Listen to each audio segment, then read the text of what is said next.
most of what we're thinking and doing most of the time is automatic or semi-automatic processes. Some would argue that we're never conscious, because by the time you think you've got a conscious thought, it's so polluted with biases and belief systems. It's not actually conscious. It's not a fresh idea that's just come into your head. It's contaminated, for better or for worse, with all of the experiences that you've had in your life, right? And this is why AI is going to be so disruptive to the world of work, because it can do automatic, semi-automatic thinking processes like we've never seen before.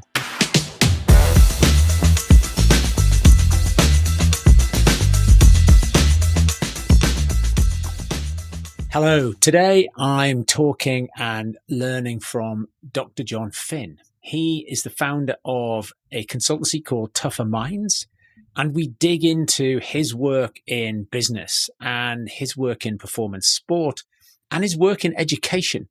He's been doing this for 20 years, and his first book was Habit Mechanic, which is a 9-point model. And we would have got through it quicker if I hadn't kept interrupting him. But there's a 9-factor model about how to control your emotional state.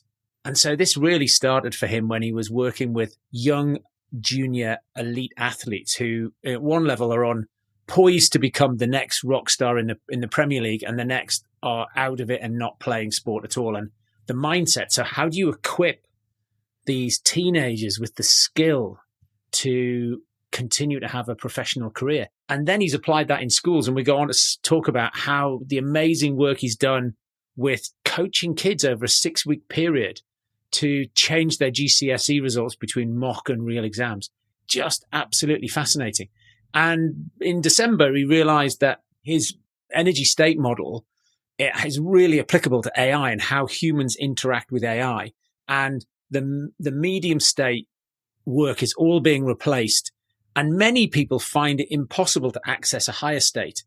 And that leaves lots of people vulnerable to being replaced by AI and unable to change or retrain or upskill. And so he's got a mental model that talks about high performance, but also leads us right into why AI is so disruptive for the workplace.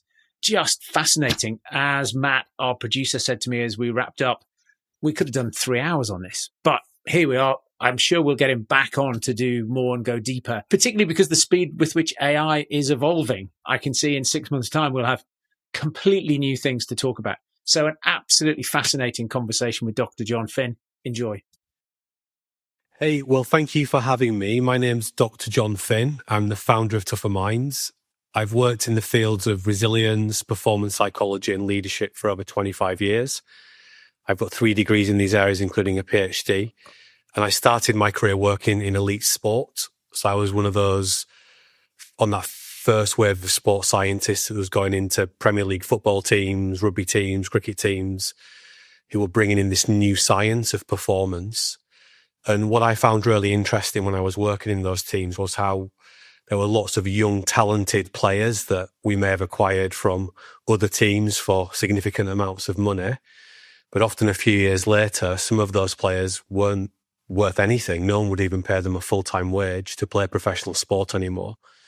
So I did my PhD to look at the challenges of that transition from being one of the best in the world when you're 18, 19, to why people weren't necessarily even a professional anymore when they were 21, 22, 23, or why some of them, young men in my case, were worth maybe 10 times what they were worth when they were 18, and we were selling them on for huge sums of money. And my hypothesis there was that the key to success was how good you were at regulating your emotions. That is, being able to recognize whether the things you were doing and thinking every day were helping you to be at your best or were getting in the way of you being at your best.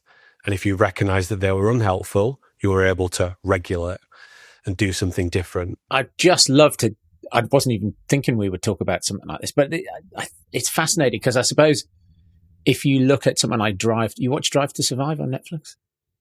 The Formula One behind the scenes? Formula One. I've seen this a little bit of it, yeah. You're seeing these humans over many years, and Drive to Survive, you see sort of 9 months, and you see obviously a driver who has the talent, and they come under pressure, and then it's like they've just lost, they just can't drive anymore. They're they're still much quicker than you and I, but, it's fractions of a second, at the front. And they just seem to lose it. So I'm just intrigued that, what happens to somebody who's the best in the world at 18? Because I've had another guest on who had a Dutch guy on who'd been in the sort of Dutch National Academy. And then they just said, you haven't got the right mindset, you're out. And they didn't help him along the way. So what goes on for these young men then, in your case, that they go from being best in the world to not even playing sport? Two core things, just using very plain language. They're not turning up every day and pushing themselves and learning and growing and getting better. Think of a Cristiano Ronaldo, maybe versus Wayne Rooney. Wayne Rooney still made it, right, but didn't play until he's not still playing now, right? And they're the same age. And then the second thing is, as you just said, performing under pressure. So can you go into the arena and can you do it when the pressure's on? Can you do it when you've had a setback? But underneath all that is understanding how your brain works. And these young people, they've had an immense amount of support for their physical development, for their technical development, for their tactical development, but literally no formal, what I would call first principle support for how their brain actually works, the thing that's driving all of their behavior, what they think and what they do, and how they can get it working better. So we knew that was the case. So it was almost up to chance whether they were good at regulating, being able to turn up for work every day and push themselves hard so they could grow, develop, and then also perform under pressure when it mattered. Was there something about how hard or how easy it had been to get to where they were 18? I just remember listening to people like Kevin Keegan say, I was never the most talented player in my whatever team I'd ever played in, but I worked hard. Or, I'm showing my age now, or Peter Beardsley, who's like, I'm getting older, I'm getting slower, I'm still playing in the midfield. I need to learn a new game, otherwise I'm not in the first team. There was a curiosity that was part of their makeup because of how hard they'd had to work to get there in the first place. Was that a thing? Or we can formally learn how to do things, or we can do it informally. So I remember hearing of a Aussie rules team that would only bring young men into their academy system if they had had adversity in their life. But we can do it formally as well. And that's basically what I've spent my career doing, is designing training programs that help people to get good at learning how their brain works and how to change their behavior if they need to, whether they're an individual, leader, team, across an entire organization. But what's actually happening now is that literally in real time now, when you're playing any sort of high level sport, particularly in professional football, because there's so much money in that game. So you think the Premier League now is pretty much, they're all owned by billionaires, the clubs. They are working out your game in real time. That used to be done manually. Now they're using algorithms to do it. So whatever your strengths and weaknesses are, they're going to work them out faster than ever. So that's why the Cristiano Ronaldo story and maybe the Kevin Keegan story is so good, because they kept working. How do I get better? How do I get better? How do I get better?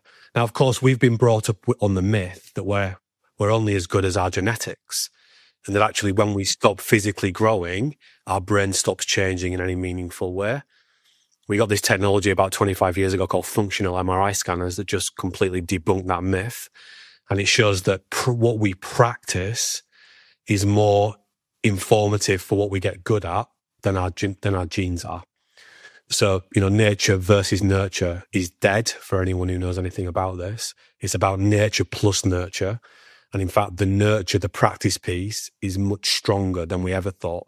And it's not just about practicing physical skills. We can practice psychological skills as well. Well, it's fascinating, isn't it? Because there was that sort of, your brain loses its plasticity, but both from a mental and a physical perspective, because there was a study recently where they had bed-bound women, I think in their 70s, and they got them to do, pretty light weightlifting with their arms, and enough that it improved their metabolic health that they could actually get out of bed, right? And the doctors had sort of given up on them. And this whole, you hit sort of, 50 or 60 or something, that's it, just like terminal decline to death. And it's not that people keep pushing the myth away or changing our perception of reality. Yeah, I was lucky that when I did my master's, we actually had some of the top physiologists in the world who were working for NASA, and they were doing that type of research. They were looking at how do we combat the effects of not having gravity, right? When we shoot people into space. So they were doing trials with older people in the community to look at the muscle atrophy and dystrophy effects. But the other group of scientists I was working with were teachers who were really interested in all the data emerging out of the functional MRI scanners, which actually came out of France because the French government had decided to invest a lot of money into functional MRI scanners. So they had this technology en masse. And we were reading words like neuroplasticity for the first time. And it was being muted that, oh, you know what? Our brains might not be fixed. They may be malleable. They're like plasticine. And the trouble is, Dom, is that the vast majority, and I would go as far to say 99.9% of psychological support that's been on offer does not understand that the brain is a physiologically adaptive system. It works like a muscle.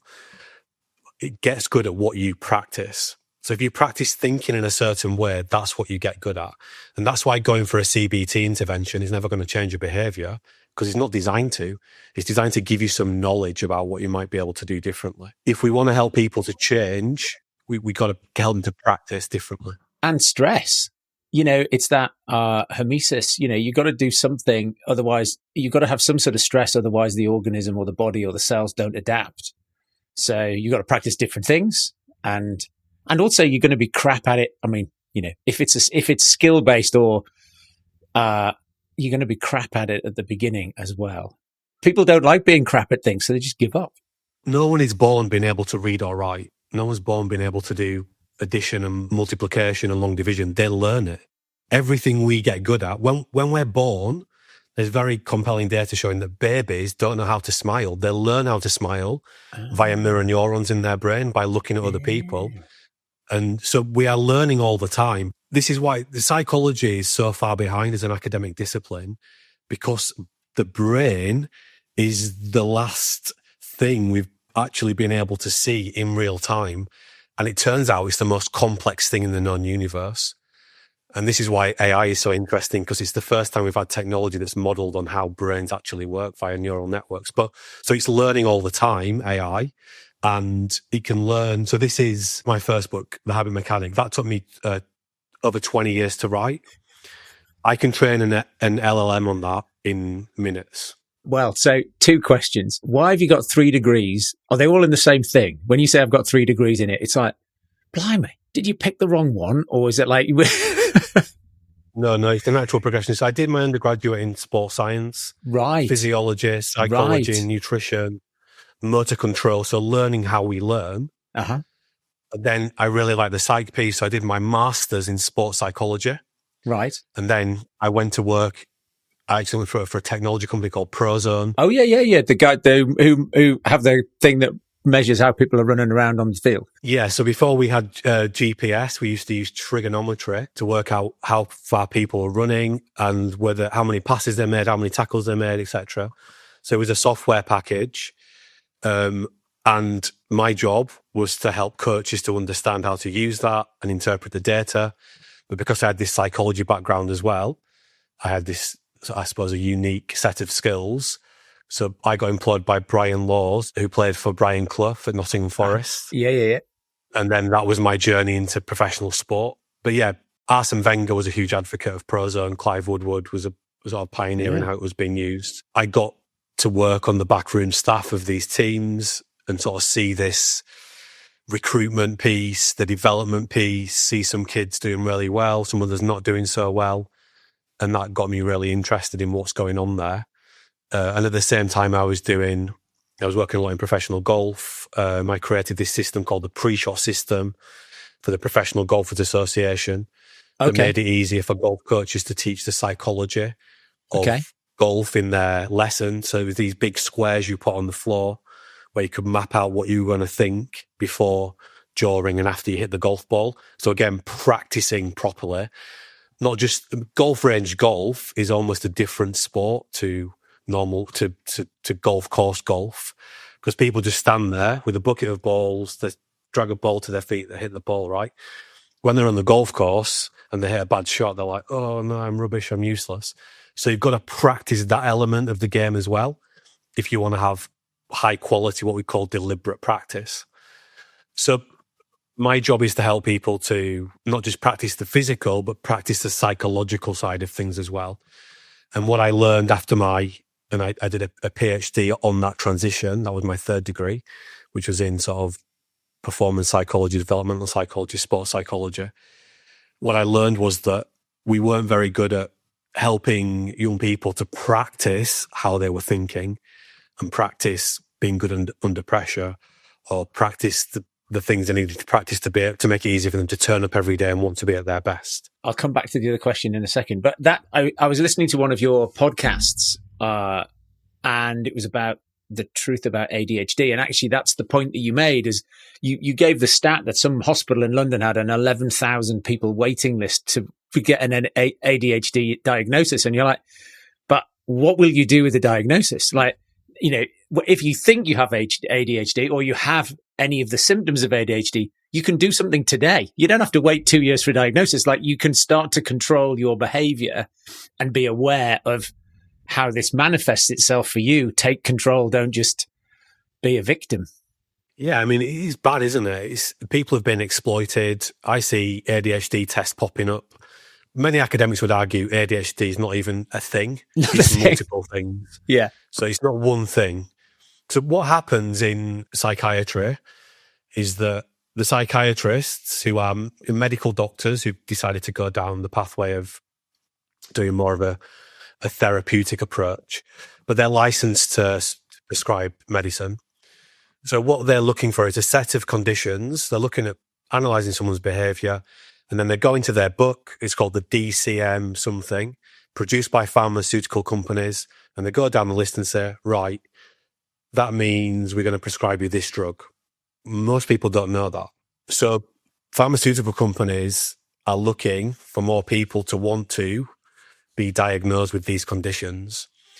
And the medical model is broken. It's exactly the same thing as your example of older people who'd been given up on by doctors. Just by doing a few repetitions every day, they start to get these almost unbelievable improvements.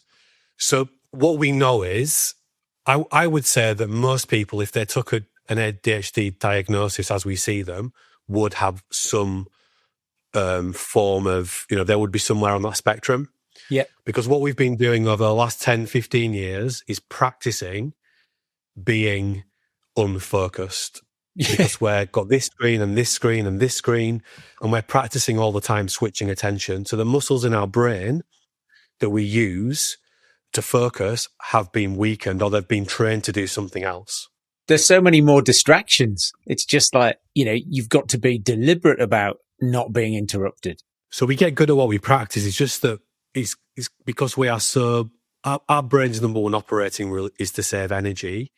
And that's why it turns everything that it can into a habit, including worrying and beating yourself up, or switching tasks when you get bored after 5 seconds. So people kind of understand the idea that you get good at what you practice, but practicing thinking is quite an intangible idea for people. But to make it more tangible, I would just say something like, don't think of a white elephant, and just recognize now how there is a white elephant in your head in some form or another. You haven't thought about it, it's there. And that's a mirror into the automaticity of how we behave. Most of what we're thinking and doing most of the time, some would argue all of the time, is automatic or semi-automatic processes. Some would argue that we're never conscious, because by the time you think you've got a conscious thought, it's so polluted with biases and belief systems. It's not actually conscious. It's not a fresh idea that's just come into your head.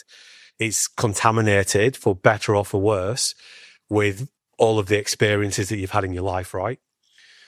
So we have this tiny bit of consciousness. And this is why AI is going to be so disruptive to the world of work, because it can do automatic, semi-automatic thinking processes like we've never seen before. I'm worrying you. No. Well, what's interesting is when somebody tells me what the future of work's going to look like, it just makes me wonder, because I think back to other changes that have happened, like the internet, and what people were saying in 1999 or 2000 about what the future of the world looked like as a result of the internet. And Yeah, I'm not sure that most people can, they'd already be billionaires if they could predict the future and it turned out they were right. But I do think that you've got a unique position because you're not predicting the future. You're just saying, here are some things that technology and the brain are already doing to interact, and AI is a magnitude different to that. Do you have a mental model that says this is how we need to approach AI? Yeah, so let me tell you a short story of how I got into AI. So this is 2023 summer. So I've spent all my life, I'm not sort of a Johnny come lately to coaching or psychology. I've done it all my life. That's all I've ever done, right? 10,000 hours plus. I'm in the London Science Museum, in the gift shop at the end, of course, because they make you go through that. My partner was off looking at something else, and I was looking at the book shelf. And I saw a book called The Genius Makers by a New York Times journalist, one of those New York Times bestseller books. And I thought, that's interesting. So I got the book and I read it, and it's about Geoffrey Hinton, who is the London-born academic, spent the early part of his career at UCL and then moved to Canada because no one was really interested in his work in the UK. And he's the guy that persisted with neural networks, a theoretical model that's been around since about the end of World War II. So the model's not new, but the technology to power it is. And what that got me hooked, because it's this model of AI that's based on how brains work. And I thought, well, I know quite a lot about how brains work, so this is interesting. So then since the summer of 23, I've been just following this. And then as the tech's become more powerful, we've been using it in our own workflows, getting our clients to use it. And about 9 months ago, we were so blown away by the results we were seeing that we said, right, we're gonna make this the core part of how we help people. Because the way we were helping people before that was very simple equation. Help people to understand how their brain actually works. Yeah. Show people how to understand what it's doing and whether it's helpful for them or not helpful. And then anything they recognize that's not helpful, we show them how to use behavioural science so they can actually change their behaviour. Habits are a really good unit to think about changing your behaviour. And so we were helping people to become habit mechanics. What we now then get this technology that works in the same way fundamentally as brains work. So we added that into our equation. So it's show people how their brain works. And I'll come on to a simple model in a second. Show them how to change their behavior using behavioral science, but then show them how to supercharge that by using AI technologies. Mm-hmm. And the easiest way to think about it, so now we're helping people to become AI edge habit mechanics. The way that we think about the AI is it's like a snowmobile. Whether you want to build a better sleep habit, a better stress management habit, a better leadership habit, deliver faster and better for your clients, the snowmobile, if you learn how to use it properly, allows you to go further and faster up the mountain towards your goals than we ever thought possible. So the way that we explain the brain, or one of the models we use, is our brain state model. And brains do run on states. We talk about 3 core states. There are a few more than that, but just to keep it simple. So we can think about the brain as being like a battery. So in every 24-hour period, there's only so much charge. And our brain literally is like a battery. It runs on chemicals and electricity. And it operates in every 24-hour period, has the potential to operate in 3 core states. We've got the recharge state, where we are relaxing, and we could be sleeping, but switching off as well. So we have sleep recharge and non-sleep recharge. We have the medium charge state, where we're doing fairly routine, automated, kind of boring work that our brain actually finds good because it doesn't take a lot of energy and our brain likes that. Mm-hmm. And we have the high charge brain state, where we're doing high impact, clever problem solving work where we really have to focus. So recharge, medium charge, high charge. That's a thumb going up on the screen, which is AI. Okay. When I look at AI, I'm thinking, right, where does it sit in this spectrum of our brain state model? What can it do? And the way that we are now, and this is evolving all the time, but for maybe the last 6 months, I decided to write my new book, Train Your Brain for the AI Revolution, on the 17th of December, because I was seeing how powerful this technology was getting. So I first started to write about this in that book. And we can think of AI as having two core roles, or being able to do two core things in terms of brain function. One type of AI, and let's just give a practical example here. So people have a role, but they have tasks that they do every day. They make the role up. So the role might be, I'm a sales and marketing manager, and I have loads of tasks that I do every day. Some of those tasks are medium charge brain state work, fairly mindless, easy, kind of boring, monotonous work. Other tasks are more high charge, high impact, complex thinking. AI can help with both. So our medium charge work, which might be, I've got to find some leads and I've got to write some copy for these leads, and I've got to set up a workflow so I can automatically send out these emails to these leads.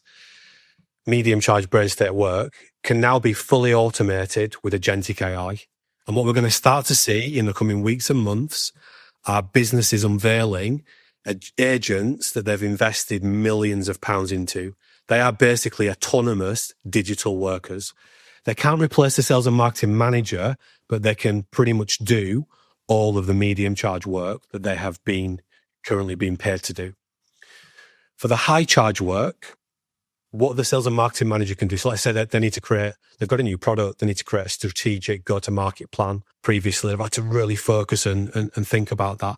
Now they can co-work on that with the generative AI. Mm-hmm. That's things like ChatGPT, Claude, etc. That's not going to completely do the work for them, but they can co-work with it and they will do it much faster. So maybe it would have previously taken them a couple of days to put a good strategic plan together. Now they might be able to do it in a couple of hours. To go faster with the AI.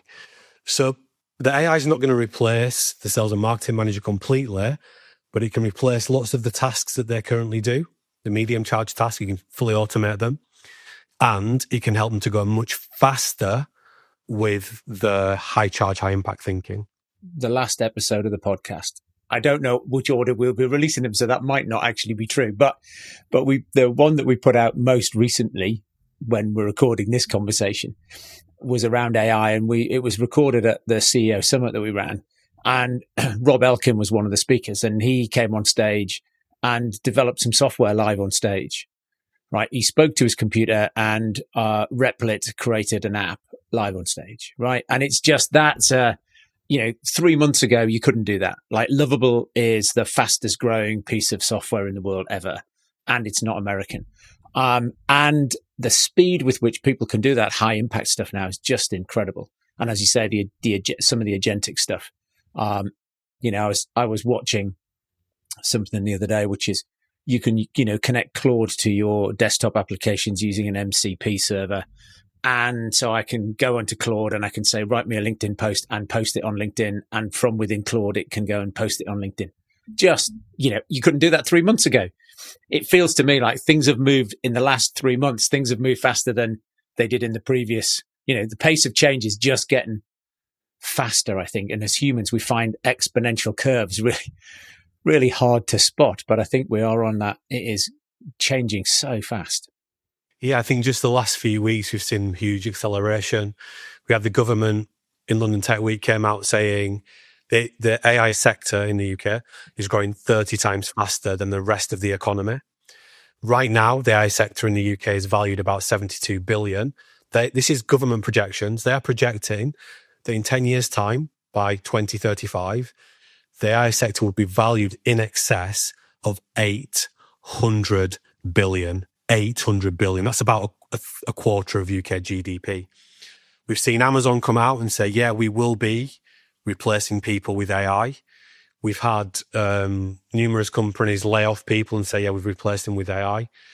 We're quite privy to a lot of conversations, and I know that some big businesses have been investing hundreds of millions in their own LLMs, for example. Yeah. And they've been telling me how these LLMs can in 15 minutes do what it would previously have taken 2 people 4 days to do. And they're projecting into the future, they're going to be laying off a lot of people. How have you then taken this and integrated this with your work in terms of helping people manage their if I call it state awareness, have I nicked that? Is that the term you use, or have I just made that up as a way of describing what I think you said about managing your emotions? Yeah, we call it brain state intelligence. Okay. Which is a slightly more accessible way of talking about emotional regulation in the way that we mean that. The trouble Yeah. with academic language is every group of academics, it means something different, right? So, Okay. but yeah, brain state intelligence, so getting aware about your brain states. Yeah, well, the key is if you understand, well, what can AI actually do? Then you understand which brain state it fits into. Right. Okay. And which brain state tasks it fits into. Okay. So instead of thinking about your team as roles, think about tasks. Uh-huh. And then which tasks can be fully automated, which tasks can be augmented and sped up. The AI, our point is that AI is useless unless humans can work with it. But we're only useful when we're working with it if we can get into high charge brain states. So what businesses are basically saying is we are not going to pay human beings anymore to do medium charge brain state work because we can get the AI to do it faster and cheaper. The trouble is that most people struggle to do high charge work. Over 20,000 people a month being signed off on the sick with anxiety and depression. People report overwhelm, brain fog, can't focus. They're saying, I can't do high charge work, which means that we're not valuable anymore to organizations because the work we're doing, the medium charge stuff, can be automated and it's more automatable every single day. Let me interrupt the conversation just for a minute because I don't want you to miss this. My new book, Mind Your Fucking Business, is out on Amazon. If you're thinking yet another business book, I think you're wrong. This is actually a blueprint to cutting through the noise and achieving unparalleled success for you. It's based on 10 years of business coaching, spotting similar problems that people have had and coming up with real-world solutions. If it's supercharging sales, if it's mastering talent acquisition, building a powerhouse brand, cultivating a company culture that breeds success, then this book is a ticket to your transformative journey. It's filled with practical tools and frameworks that I use every single day with my clients as part of their coaching program. If you want to take your business from good to great, look, you can go to Amazon and you can buy it, or you can click the link in the show notes and head over to monkhouseandcompany.com. I'll send it to you today. I'll send you a copy for free. I want to help you build a fantastic business. Now, back to the conversation. How do we teach ourselves to be? And I guess the secret is, which is whether you're a footballer or whether you're an office worker or whether you're a leader or a manager or an individual, how do you train yourself? What are the habits that I need to put in place? Well, you've got to become a habit mechanic, and that's why we Yes. wrote these two textbooks, essentially, and they're sister books. So Train Your Brain for Their Revolution and then The Habit Mechanic. And that's they are the cornerstone texts of what we do. So why did it take 20 years to write the first one? It's highly complex, and people don't teach this at universities. They don't, because we're kind of stuck in the knowing. Uh-huh. If you tell people they need to eat 5 portions of fruit and vegetables a day and walk 10,000 steps, and they agree, great. The NHS in the UK spending, I can't remember the figure, but I think it's about the significant amount of their budget goes on lifestyle related diseases, which means that it's because people don't walk 10,000 steps a day and they don't eat 5 portions of fruit and vegetables and they don't sleep properly. Yet everybody knows more than ever that they're the things they need to do. So it's not about knowing, it's about building new automatic or semi-automatic behaviors. Uh-huh. In psychology, the word behavior means what you think and what you do. Hence, become a habit mechanic. Now we can accelerate that bit by becoming AI edge habit mechanics. And the key habits are actually what we call intelligent self-watching and intelligent planning. So that means getting above ourselves to actually being able to analyze our own behavior and then make tweaks and changes to it. But we've created an end-to-end system. So our AI edge system isn't new. We're just recognizing, it's built on the habit mechanic foundations, the thing we've built over 25 years. It's just recognizing where does the AI fit in and what can you outsource to the AI. We talk about AI in the habit mechanic, which I wrote and pulled together in 2020. Yeah. But back then, it wasn't particularly powerful. What stops your system being another, look, if knowledge is ubiquitous and you meet people who are not as thin as they would like, or not as fit as they would like, people say nonsense things like, "Oh, I'm not as thin as I would like, but I really love chocolate." And yet they're not doing anything about it. They're just, they're hoping that they get struck by lightning and turn into a thin person. I don't know. It's like, but that's why winning the lottery is so appealing, I think, because you can, you don't have to work for this thing that you say you want. You just, roll the dice every week. And, how does having the knowledge of building habits make it possible to overcome this knowledge to execution gap and stick at it? Yeah, well, it's the knowledge of becoming a habit mechanic, which is a step beyond knowing how to build habits. But okay, the key is understanding behavioural science. And again, you go to the universities. I did a presentation for the British American Trade Association at the Chicago Booth University in the City of London, their campus there. And you walk in, you've got the nudge theory guys, they're academics at Chicago Booth. You go to Stanford, you've got BJ Fogg, Tiny Things. You go to somewhere else, wherever Carol Dweck is, Harvard, I think, you've got Mindset. And they will all tell you that they've cracked it. If you just do this thing, that will change your behavior. But it's not true. Academia incentivizes people to protect their theoretical model at all costs and say why everybody else is rubbish. So you've got all these tribes. So that's the work we have to do. So, well, actually, what does drive people's behavior? So we've created our own proprietary, we call it the 9 action factor model. There are 9 factors that drive what we do. And a really simple way of explaining them is thinking about how we learn to drive. Because learning to drive is a complex behavior. You can think of behavior as the things that we think and do on a continuum. Some are simple, like eat more donuts, watch more Netflix, play the lottery more often. You don't need complex behavioral science to get people to do more of those things because they're easy to do, right? Complex behaviors like sleeping better, eating better, managing stress better, being a better leader, being a better parent, being a better team member, they're complex. Learning to drive is a complex behavior, so it's a good example. So when you learn to drive, you've got to have these 9 things in play. So number one is your mindset. You've got to believe that you can learn how to drive, right? Otherwise, you're not going to be able to do it. Okay. That, and there are people who you can see that that talk themselves out of a thing, and it's paralyzing, whether it's learning to drive or fear of spiders or fear of aeroplanes, and if you're not afflicted by that phobia or lack of belief or belief in something else, you think it's completely bizarre, and it's really hard to have empathy for people who you seem like it's beyond your comprehension because it's not a thing that you understand or could understand how they could be. When somebody says, I don't believe I could learn to drive, you'd be like, what? How could you not believe you could learn to drive? Like, what could be possibly going on in your head? And if we go back, so we've built an understanding on just in the conversation is that we get good at what we practice, right? So that's the driver of what we get good at. David Beckham would never be a professional footballer if he didn't play football, right? It's not possible. So we get good at what we practice. And we've been conditioned to believe from a young age that we're good at what we're born to be good at. Just a born natural, just so naturally good at maths, so naturally good at sports, so naturally good at this, so naturally good at that. There's a bit of that though, because there's a bit of it that, I don't think David Beckham would have gone out in the backyard in the rain if he hadn't enjoyed it.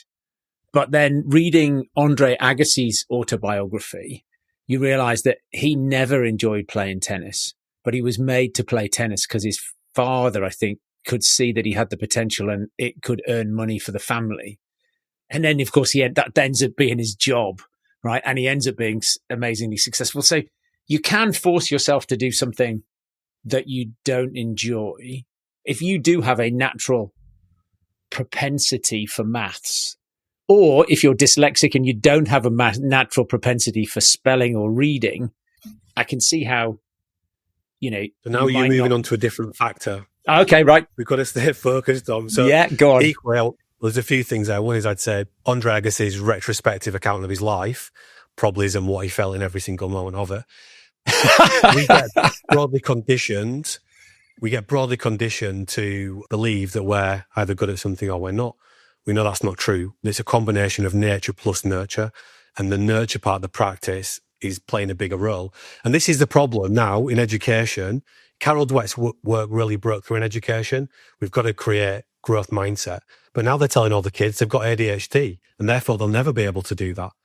Those two things don't sit together. They're nonsensical, but they're completely human. There's a consulting business that we worked with, and they would hire some of the smartest people out of McKinsey and, Deloitte and stuff. And these were people who had been top of their class all the way through school, top of their class all the way through university, and then they'd worked at McKinsey, and they're pulling them out and putting them in their business. And they're like the smartest of the smartest. And he said, the first thing we've got to do is, it's the first time in their lives they're in a room with 10 people and they're not the smartest person in the room.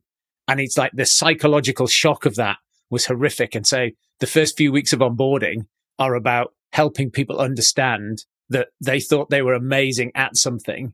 And actually, here's a room full of people who are all better at that thing that they thought that they might be the best in the world at, and they're not.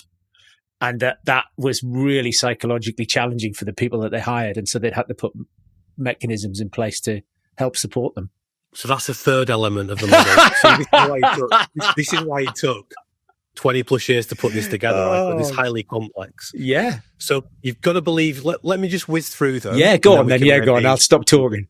You've got to believe you can do it.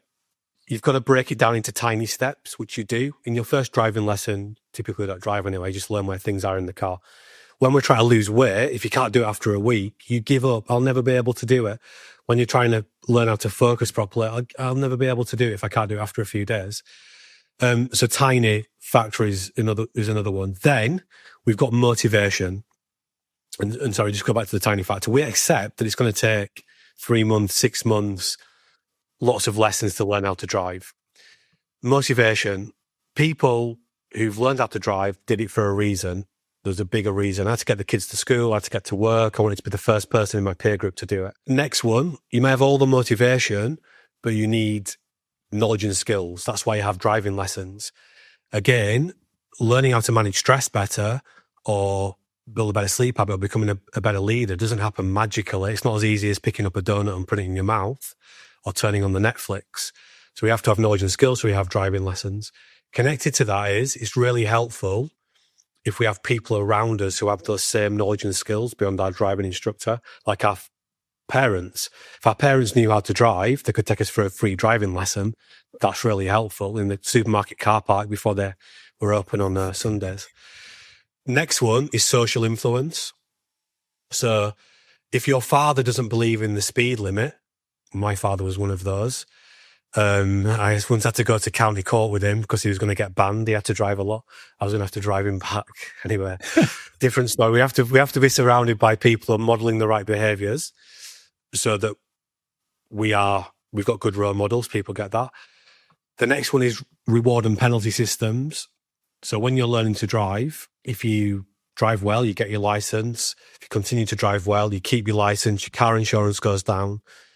If you don't drive well, you might not get your license or you might lose it. You get points on your license, monetary points, your car insurance goes up. Your consultancy example sits within there because those people are used to everything they contribute.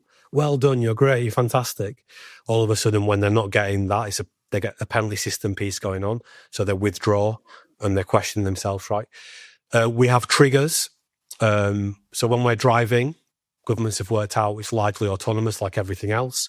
So if we don't constantly keep reminding people what to do, the accident rates go up. That's why now you get a ping, ping, ping if you don't put your seatbelt on. You have a speedometer in front of you. You have signs in the road constantly reminding you what to do. And then the final one is brain states. So if you try to learn to drive when you're sleep deprived, you're not going to be able to do it well. If you're trying to learn how to use AI well when you're sleep deprived, you're not going to be able to learn how to do it well. So this is back to the brain state intelligence piece. All those 9 factors are working together all the time. They don't only run our own lives, they run our family units, they run our teams, they run our organizations. And we break that down into about 250 tactics that you can use to get those factors working for you.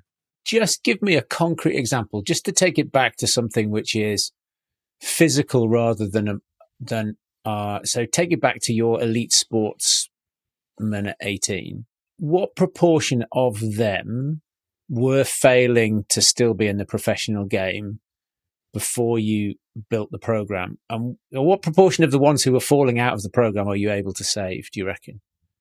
Because it feels like they must be reasonably motivated. Here you are, you're 18, you could be a professional footballer. Feels like there could be some motivation there.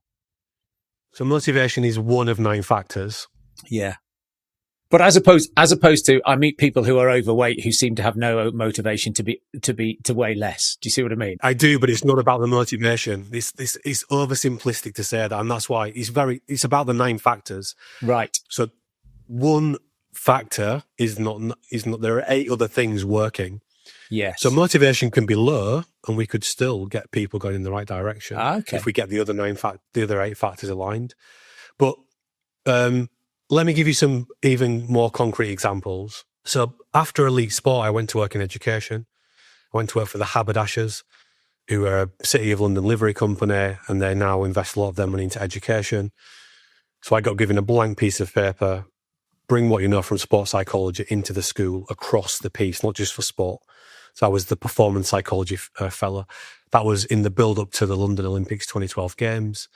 Colin Moynihan, Sir Colin Moynihan, I believe, he was Olympic, he was a cox, but he got a gold medal, I think, or he's an Olympic medalist, sports minister, and at that time he was the head of the British Olympic Association, also a haberdasher, said, "Why, I've always benefited from sports psychology, why won't you teach these skills to young people?" So my job was to go to do that. So I created this educational program. What we were able to then demonstrate with that education program that then grew, and that became the foundation of Tougher Minds. And our work in the City of London and in business and in America grew out of that, because we taught the parents as well. And they said, "This is better than the things we do at work. Can you come into our businesses and do this?"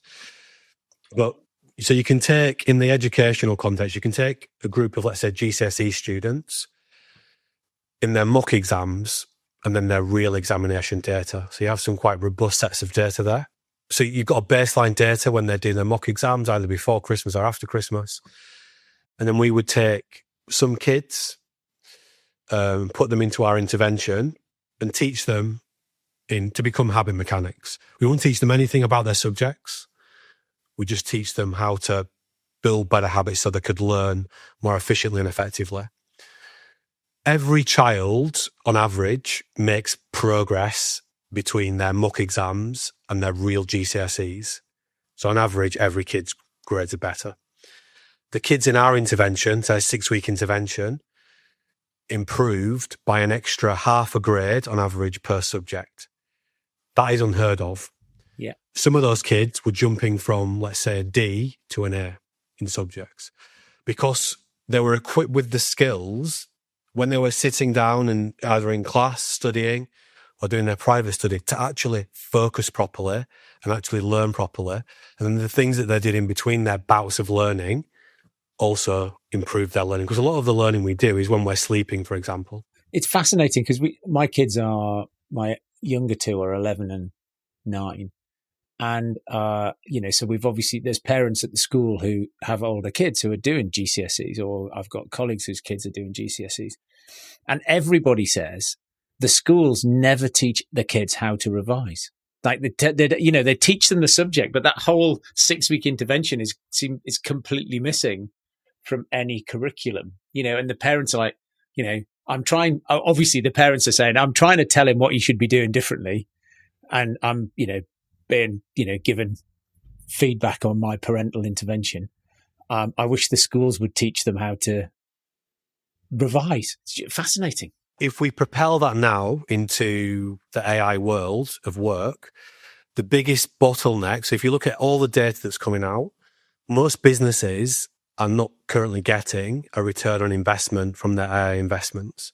Some have spent hundreds of millions, yet they've all given technical training. They've taught them technically how to use the system, right? But people are not able to get the most out of the tech because their brain states are not optimized. So really what we were teaching the kids for their GCSEs to become habit mechanics, to become brain state intelligent, is exactly the same training we need to unlock the potential of AI in the world of work. And that's what we're doing, which is unique. I'm not hearing anyone else even talk about this yet. So the key, a bit like Agile and Lean Sigma 6, were the keys to unlocking the one advanced manufacturing revolution, and then Agile, the sort of digital revolution.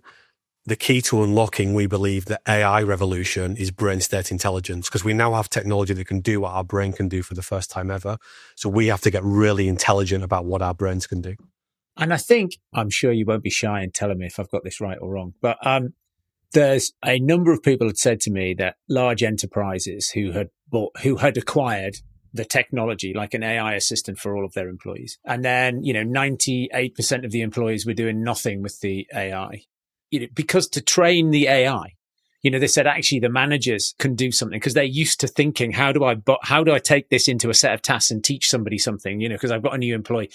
And so if you've never had an employee, you've never had to, if you've never, I suppose as a parent, the first time you've tried to teach somebody to drive is when one of your kids jumps in the car and you realize it's quite hard because you realize that you know a thing, but telling people what you know and explaining to them how to break it down into a series of instructions is really hard. And actually, interestingly, when I've been playing with Replit and some of these vibe coding tools, you think you've told it to do something which is really clear, and it gives you something back which is just not what you thought you were going to get at all. And you realize when you look at what you've asked it to do, you weren't precise enough. It's interpreted your instructions differently. And so that's all higher order activity. And if your job doesn't involve any higher order activity, it doesn't matter if I give you an AI, that bit is missing. Your model explains why it's not working in so many organizations, because they just, people have lost, either never developed or have lost the habit of higher order activity. That's it. So we have to be Cristiano Ronaldo if we want to thrive in the new world of work. And I'm used to the first profession I went into, professional sport, football in particular. If you don't perform, I just sack you. That's it. Managers get sacked after losing 3 games now. If there's 3 games on the bounce, there's rumours in the press they're going to get sacked. We are going into a world of work now, which is going to be much more like elite sport.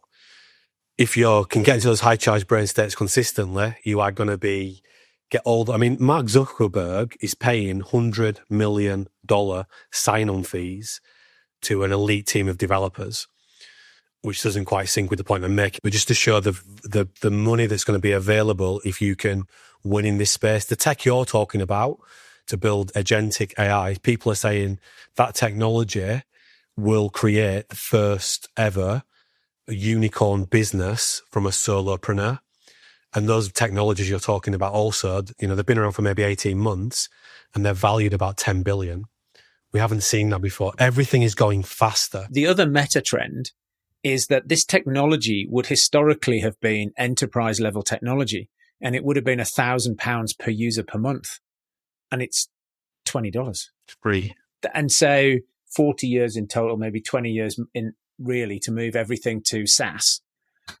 And now everything's going to go from, or lots of these tools are going to go from SaaS tools are going to move to, I'm just going to build my own thing.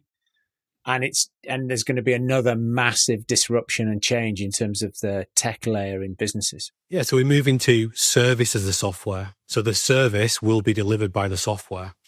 Yeah. So people are not recognizing so we work one-to-one with people. We work with businesses. We train people to become what we call certified human AI performance psychology coaches. That's a new field of psychology we created. We just had a solicitor who got an overnight $70,000 pay rise because she's brain state intelligent and her business can see that. They gave her equity in the business because she knows how to get her brain singing and get the AI singing, and she can move faster than anybody else can. Then how are you doing that? Is brain state intelligence the same as being in a flow state? Flow is a myth, I would say. Oh, perfect. It's a myth in terms of how much is attributed to it. I've actually spoken to Mahilai Shevakotsky, who created this. A big chunk of my PhD work is in positive psychology, and he was at a positive psychology conference I was at. Yeah. And he's like, yeah, in sport, flow is massively exaggerated. Flow is tiny little snapshots. What we need to do to be brain state intelligent is be very conscious and vigilant about making sure we're at the right level. So deliberate practice is not easy. It's hard. The flow is the enjoyable bit. And it's very rare that we get into flow states. And what essentially AI is doing is pretty much anything you can do in a flow state is disrupting it. So you might be merrily typing away and doing your medium charge habit work, and it's all good, and I feel fine, and this is great. That's what AI is replacing every day. The high charge brain state, when you get into those complex brain state, it doesn't feel maybe great in the moment, but what you produce at the end of it makes you feel really good. You've got to battle with good strategy ideas and innovation. There might be bits of it where you're feeling really good, but most of it isn't. That's how I would interpret it. No, that's good. Thank you for coming on. This has been absolutely fascinating. Well, thank you for having me, and I hope it's got people thinking. Where's the best place to get a hold of you? LinkedIn or email? Hit your website, sign up for your newsletter, listen to your podcast, all of the above? Yeah, so tougherminds.co.uk is our website. You can contact us through there. We've got, I'd say the best book to start with is Train Your Brain for the AI Revolution. That's available on Amazon. There's a free mini course we have on our website, tougherminds.co.uk. I'm reasonably active on LinkedIn, Dr. Jon Finn. You can get the access to our podcast on the website as well. Loads of ways to learn more about what we're doing. But really the key, as I don't suppose we've mentioned, is our goal is to help people, first of all, to create their own high-performing human AI team, and then help businesses to create human AI teams, because that's the transition we're going on, moving away from teams of humans to smaller teams of humans who are co-working in harmony with AI and going faster than we ever thought possible. Fab. Jon, thank you very much. Thank you.